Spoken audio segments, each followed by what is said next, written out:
La baja en el precio del barril del petróleo, la apreciación del dólar y la caída de las importaciones son algunos de los síntomas que vive el Ecuador, producto de la desaceleración que vive la región. En ese sentido, el gobierno nacional ha tomado una serie de medidas económicas que buscan reactivar a varios sectores productivos. Una de esas medidas es el último proyecto de ley que tiene el carácter de urgente en materia económica. ¿Cómo será el impacto de esta normativa en la economía del país? Lo analizamos en la siguiente entrevista. Fernando Buendía, sociólogo, experto en ciencias políticas, máster en economía y desarrollo rural. Fernando, buenas noches, bienvenido a la televisión de la Asamblea Nacional. A usted, buenas noches. Fernando, este día concluyó en el Pleno de la Asamblea Nacional aquí precisamente este primer debate del proyecto de ley que genera incentivos a varios sectores productivos. Y uno de los temas que revisábamos en la introducción de la entrevista, ¿cuál será el impacto que tiene esta normativa remitida por el Ejecutivo toda vez que existen varios elementos? Caída en el precio del barril del petróleo, la baja en las importaciones y exportaciones también.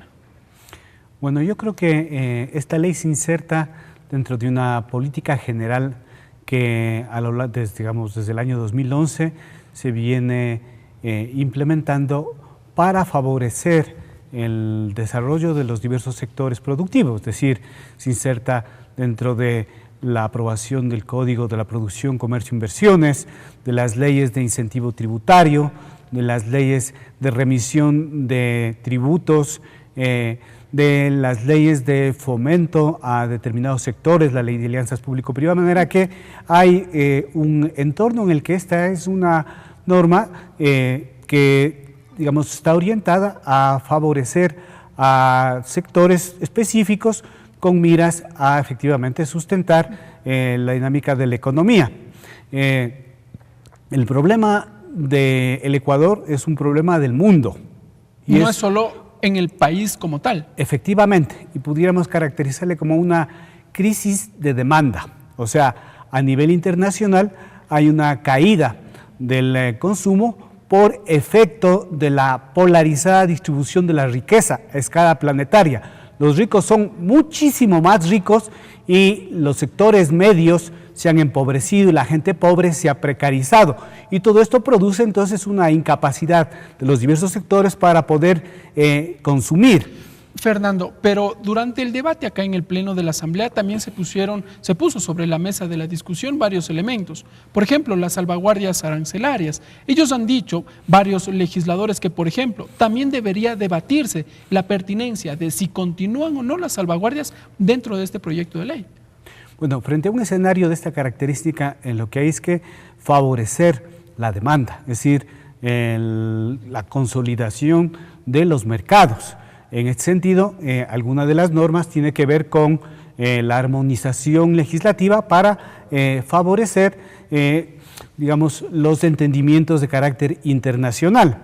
Y las otras normas tienen que ver con incentivar a sectores que son fundamentales. El sector de transporte, que durante varios años ha mantenido las condiciones de las tarifas y ha permitido a través de eso que se pueda contener el incremento y pueda favorecerse la dinámica, el aparato productivo. Todos los bienes y servicios se mueven a través del transporte y en el caso ecuatoriano principalmente del transporte terrestre.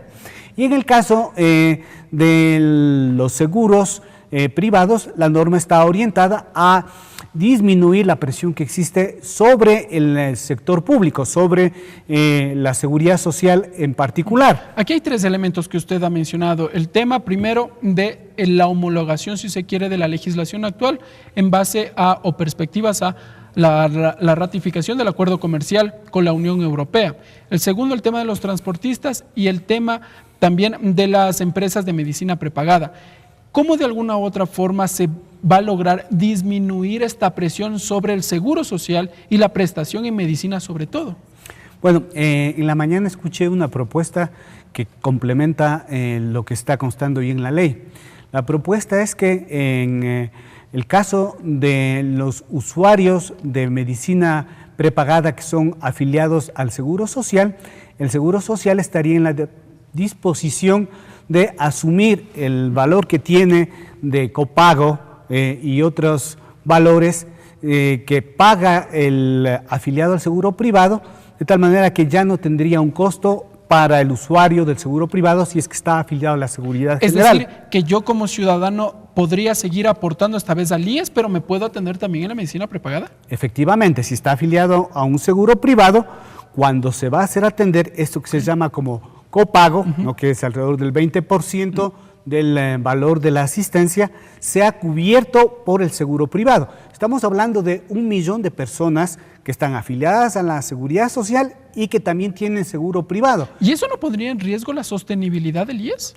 No, porque por el contrario, el IES es el que está atendiendo a todos estos usuarios. Digamos que apenas hay un 20% de todos estos usuarios que están ocupando también los servicios del seguro. A pesar de que tiene medicina prepagada. Por el copago. Okay. Es decir, si yo tengo que ir a una consulta y me van a cobrar $60 y de copago tengo que pagar $15, prefiero esperar un rato y conseguir el turno en el seguro social. Entonces estamos hablando de medidas que van a ayudar efectivamente a disminuir la presión. Estamos hablando de 800,000 personas, 900,000 personas que están en este momento ya afiliadas al seguro privado, y creo que será una buena noticia para los sectores medios, que son principalmente los que son usuarios de los seguros privados. Pero en un primer momento, y según el proyecto de ley, se entregan incentivos a las empresas de medicina prepagada por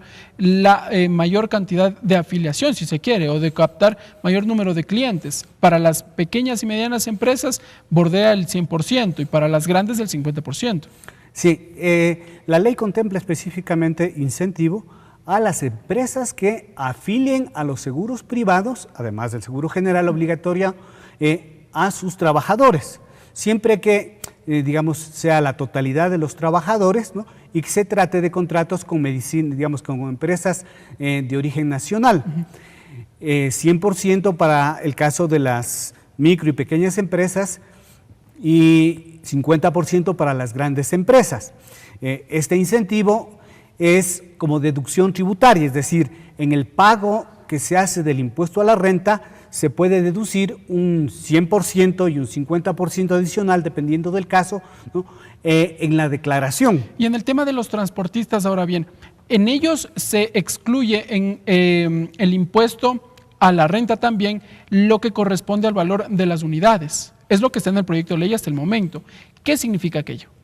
Bueno, para el cálculo del anticipo del impuesto a la renta, considerando que había muchos empresarios, no solamente en el caso del Ecuador, sino a nivel internacional, que en lugar de colocar como utilidades los rendimientos del negocio, compran activos incluso de consumo propio, es decir, compran vehículos que los utilizan ellos, pero los ponen a nombre de la empresa, ¿no? De esta manera se producía al final que en la declaración no había utilidades y por tanto no se declaraba impuesto a la renta. Esto ha hecho que no solamente en el caso ecuatoriano, sino que en varios países se establezca el mecanismo del anticipo y del impuesto a la renta como un cálculo presuntivo de lo que debería pagar una empresa por su actividad económica. ¿Es una sola empresa o un propietario de una unidad de transporte público? Bueno, en este caso hablamos de unidad económica popular, es decir, un propietario de un transporte público es un actor económico, es decir, una unidad económica, no tiene el carácter de compañía, sino solo es una persona natural, pero tiene la misma característica. Entonces, este elemento ha hecho que se haya instituido años atrás el impuesto anticipado, que es un estimado que el SRI hace, ¿no?, en base al patrimonio. Entonces, lo que se está haciendo con esta norma es eliminar los vehículos para el cálculo de este anticipo del impuesto a la renta, que es muy importante porque el componente principal de la actividad económica de los transportistas es el vehículo. Lo que supondría que en el pago de este anticipo del impuesto a la renta sería mucho menor que si se incluye el valor de la unidad. Efectivamente, y cabe decir que en el caso de los actores del la economía popular y solidaria, las unidades económicas populares, las personas naturales a las que usted hace referencia, ellos están exentos ya del pago del anticipo. Ellos ya no lo hacen. La ley de economía solidaria les ha exento del pago. Solamente estamos hablando del caso de las cooperativas y de las compañías. Y claro, este era un desincentivo para favorecer la asociatividad, sea como cooperativa o la integración en una compañía. Eliminando esta, digamos, exigencia, se va a favorecer que puedan unificarse las personas naturales para constituir cooperativas y constituir también compañías. Finalmente, Fernando, nos quedan pocos segundos nada más.